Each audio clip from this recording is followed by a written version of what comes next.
HarperCollins presents Death Comes to Marlow by Robert Thorogood, read by Nicolette Mckenzie.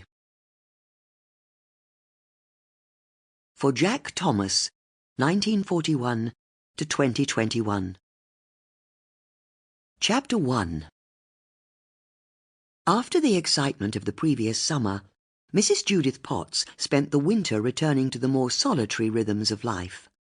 She woke late, watched a bit of telly, played clock patience, went for walks when the mood took her, which wasn't in truth all that often, and made sure she set aside time each day to compile her cryptic crosswords for the newspapers. When the Christmas lights went up in the high street, she found herself, as she did every year, quietly absenting herself from the festivities. It wasn't that she was opposed to Christmas, far from it.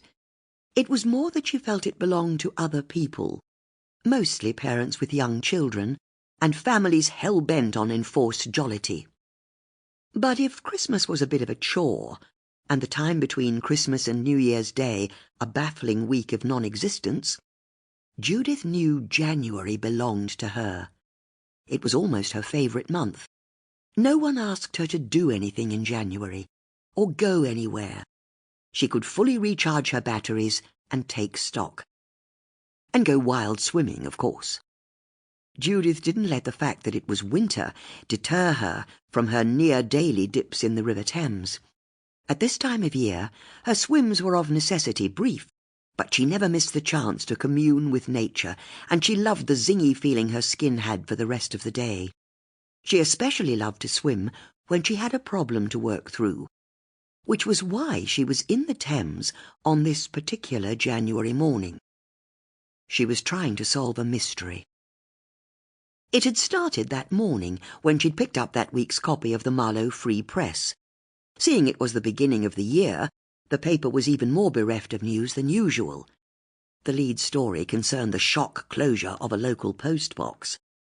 But it was the cryptic crossword that Judith looked forward to the most. It never took her long to solve, but there was a clarity to the cluing she found hugely satisfying. That morning's effort had been no different. However, once she'd finished and looked at the completed grid, she'd had an instinct that something was off about her answers. There was something her subconscious was trying to tell her, but she couldn't quite work out what it was. Judith hated loose ends. All puzzles had to be solved as far as she was concerned, which was why she'd decided to have a good think about it on her morning swim. And it was because she was thinking about the crossword rather than her surroundings that she mistakenly got into a fight with a swan. She hadn't meant to, as she'd recount to her two friends Becks and Suzie later that day. It wasn't even her fault as far as she could tell. It was all the fault of a dead duck she'd found floating upside down in the middle of the river, although it hadn't initially looked like a duck at all. She'd thought she was swimming towards a couple of orange-coloured twigs that were sticking out of the water. But as Judith got closer, she'd finally seen the white body, neck and head of the duck submerged under water, and she'd splashed in a panic over to the side of the river to get away. In doing so, she inadvertently swam in between a mother swan and her cygnets. As it was January, the cygnets were almost fully grown, but their mother still reared and hissed, her wingspan now wider than Judith was tall. Judith briefly wondered if she could get in between the span of the wings and grab the swan by the neck to take her down. But, like nearly everyone raised in the UK, she knew that a swan can break your arm. And she also guessed there'd be something unedifying about a completely naked 78-year-old woman wrestling with a swan. Because that was the other problem. As was always the case when she went for a swim from the boathouse at the bottom of her garden, Judith wasn't wearing a swimming costume. Of course she wasn't.